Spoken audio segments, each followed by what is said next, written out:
WhatsApp guys, कैसे हो आप सब। So I hope you all are fine. तो हम लोग अपने fifth chapter ratios proportions and variations पे थे एंड उसके हम LOD 1 के क्वेश्चंस कर रहे थे। तो अब तक हम 35 तक कर चुके हैं। Let's start with question number 36। So let's read. 25 students can do a job in 12 days, but on the starting day, 5 of them informed that they are not coming. By what fraction will the number of days required for doing the whole work get increased? तो देखो, 25 students हैं, ठीक है, and वो काम करते हैं 12 days तक। तो कितना काम वो कर लेते हैं? 25 multiplied by 12, that is 300 student days का वो काम कंप्लीट कर लेते हैं। ठीक है, तो हमें टोटल वर्क डन तो पता चल गया कि total work done 300 student days का है। ठीक है, अब बोला क्या है, but on the starting day 5 of them inform that they are not coming.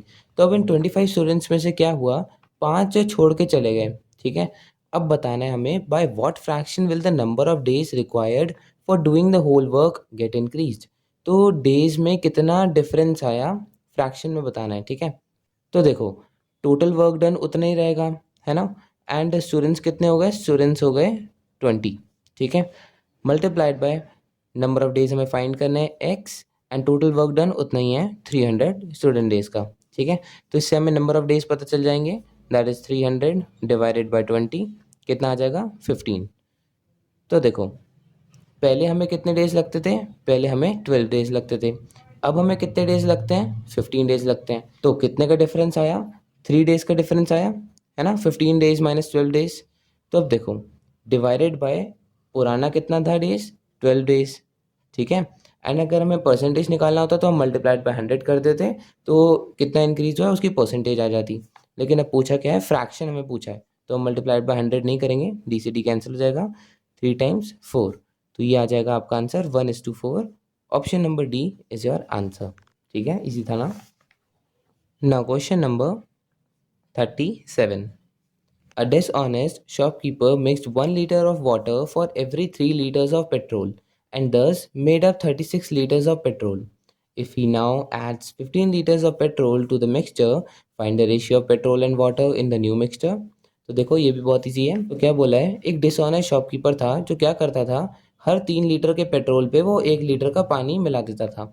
तो ऐसे करके उससे 36 लीटर का पेट्रोल बनाया। ठीक है, तो हम क्या बोल सकते हैं कि ये जो 36 लीटर ऑफ पेट्रोल है, ये डिवाइड है वाटर एंड पेट्रोल में इन द रेशियो ऑफ 1:3। बिल्कुल बोल सकते हैं, क्योंकि हर 3 लीटर के पेट्रोल में वो 1 लीटर का पानी मिलाता था। तो हम इससे क्वांटिटी निकाल लें पेट्रोल एंड वाटर की कितनी कितनी थी। तो देखो, हमारे पास वाटर तो था 1 divided by total, that is 3 + 1 that is 4, into कितना 36 लीटर का मिक्सचर, तो 4 टाइम्स 9। तो हमें पता चल गया कि 36 लीटर्स में से 9 लीटर्स का पानी था। ठीक है, सो पेट्रोल कितने का था, पेट्रोल 3/4 इंटू 36, राइट। तो ये आ जाएगा 9 टाइम्स 3 27 लीटर्स का पेट्रोल था। तो हमें ये पता चल गया कि 36 लीटर का जो मिक्सचर था पेट्रोल का, उसमें पानी 9 लीटर्स था एंड पेट्रोल था 27 लीटर्स। अब बोला क्या है, if he now adds 15 liters of petrol to the mixture, find the ratio of petrol and water in the new mixture. तो देखो, हमें पेट्रोल एंड वाटर का रेशियो निकालना है, तो पेट्रोल अपॉन वाटर, ठीक है, दैट इज अभी कितना है 27/9, यही पेट्रोल का मिक्सचर है, पेट्रोल अपॉन वाटर का। अब बोला क्या है, 15 लीटर का पेट्रोल डाल दिया। तो देखो, पेट्रोल तो 15 से इंक्रीज हो गया। ठीक है, क्या पानी डाला है, पानी तो उतना का उतना ही है। तो हमारा रेशियो हो गया 27 + 15 डिवाइडेड बाय 9। तो ये कितना हो गया, दैट इज 42 डिवाइडेड बाय 9। इसे डिवाइड करो 3 से, 3 टाइम्स 3 एंड 3 टाइम्स 1, 3 टाइम्स 4। तो आपका आंसर आएगा 14:3 का हमारा न्यू मिक्सचर हुआ पेट्रोल इज टू वाटर का। Option number B is your answer. Now question number 38।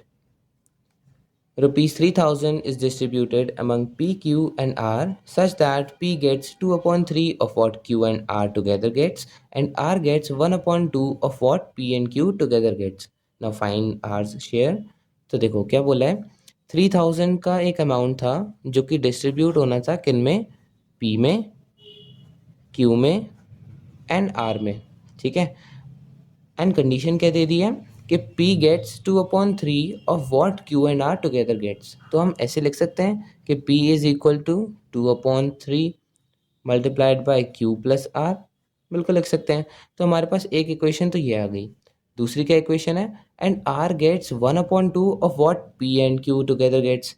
तो मतलब जो R है वो किसकी इक्वल है, half of what P and Q together gets. ठीक है, तो हमारे पास दो इक्वेशन ऐसे आ गई। एंड हमें क्वेश्चन में पूछा है कि बताओ आर का शेयर कितना है। तो आर का हमें शेयर निकालना है, तो हम ऐसा करते हैं पी और क्यू को भी आर के टर्म्स में लिख लेते हैं। ठीक है, तो मैं ऐसा करता हूँ, पहले ये वाली इक्वेशन लेता हूँ, R is equal to 1/2 and P को मैं लिख लेता हूँ एज 2/3 क्यू प्लस 2/3 आर। ठीक है, सो इसे मैंने लिख लिया पी को एज 2/3 क्यू प्लस 2/3 आर। ठीक है, and Q as it is मैंने इसी इक्वेशन में से लिया है। And R is equal to 1/2, इसमें एलसीएम ले लो, 3 एलसीएम आ जाएगा, 2Q plus 2R plus 3Q। So R is equal to 5Q plus 2R divided by 6। Right, ये 6 इधर जाएगा, 6R is equal to 5Q plus 2, इसको कैपिटल में लिख लेता हूँ मैं R को, प्लस 2R। सो 4R हो गया 5Q के इक्वल। ठीक है, तो हमें Q को R के टर्म्स में लिखना है, तो क्या मैं लिख सकता हूँ कि Q is equal to 4/5R, है ना, बिल्कुल लिख सकता हूँ। तो हमने Q को तो R के टर्म्स में लिख लिया। अब हम क्या करेंगे, अब हम P को भी R के टर्म्स में लिख लेते हैं। ये वाली Q की वैल्यू हम यहाँ पर पुट कर देंगे। ठीक है, so P is equal to 2/3, Q की जगह हम लिख देंगे 4/5R। ठीक है, मैं कैपिटल में आर लिख लेता हूँ एंड इसको भी कैपिटल कर लेता हूँ। ठीक है, so P is equal to 2/3, 5 LCM, 4R plus 5R हो जाएगा 9R। ठीक है, so P is equal to, ये 3 टाइम्स 3, 6R/5। ठीक है, सो हमने Q को लिख लिया R के टर्म्स में एंड P को लिख लिया R के टर्म्स में। एंड हमें ये पता है कि P plus Q plus R 3000 के बराबर है। ठीक है, so P plus Q plus R is equal to 3000। P को हमने लिख लिया एज 6R/5 प्लस Q को हमने लिख लिया as 4/5R plus R as it is equal to 3000। बस इसको सॉल्व कर लो, 5 एलसीएम आ जाएगा, 6R प्लस 4R प्लस यहाँ पर 5R आ जाएगा, तो ये कितना हो जाएगा 15R is equal to 3000। And R is equal to 3000 multiplied by 5 divided by 15. So 5 times 3 and 3 times 1000.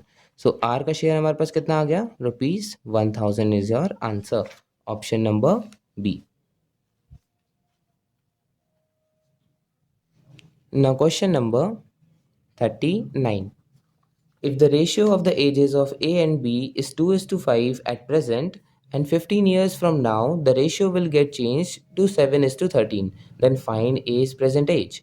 तो देखो A एंड B का रेशियो दे रखा है एजेस का 2:5। ठीक है, ये प्रेजेंट में दे रखा है। तो हम मान लेते हैं A की एज हो गई 2x एंड B की एज हो गई as 3x।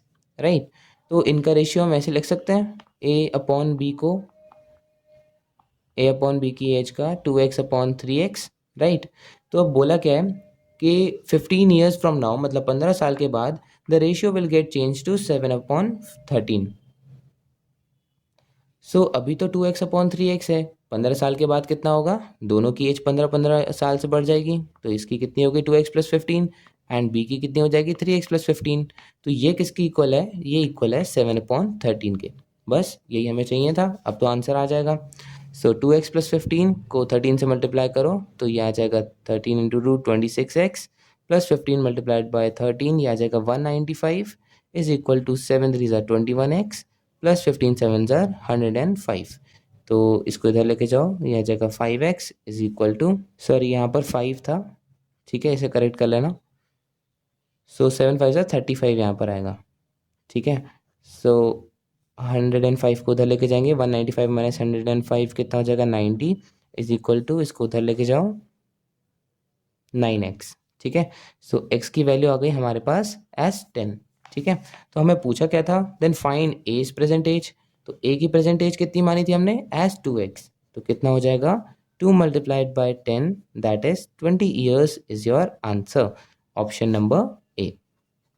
Now question number 40. At constant temperature, pressure of definite mass of gas is inversely proportional to the volume. If the pressure is reduced by 20%, find the respective change in the volume. देखो question में बोला क्या है, जो pressure है हम P से denote कर लेते हैं, वो इन्वर्सली प्रोपोर्शनल है वॉल्यूम के। तो is inversely proportional to volume, ठीक है, हम ऐसे लिखते हैं, राइट। अब हम जब प्रोपोर्शनलिटी के साइन हटाएंगे तो हम क्या लगाते हैं, equals to N A constant लगाते हैं, दैट इज के, ठीक है। तो हम क्या लिख सकते हैं कि P इज इक्वल टू के अपॉन वी, बिल्कुल लिख सकते हैं। तो अब बोला क्या है, if the pressure is reduce by 20%, find the respective change in the volume.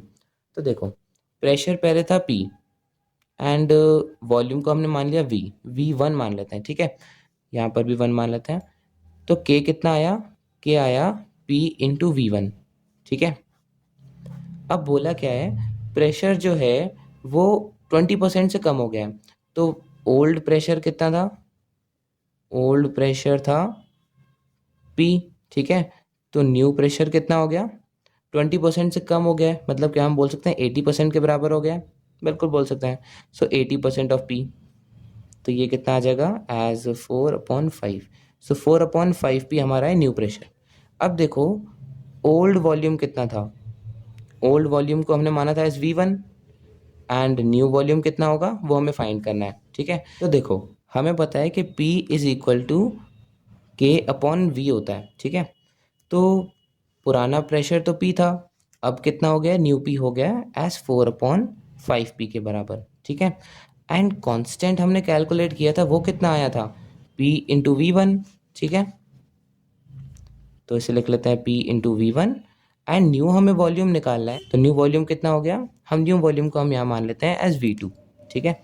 So new volume is V2।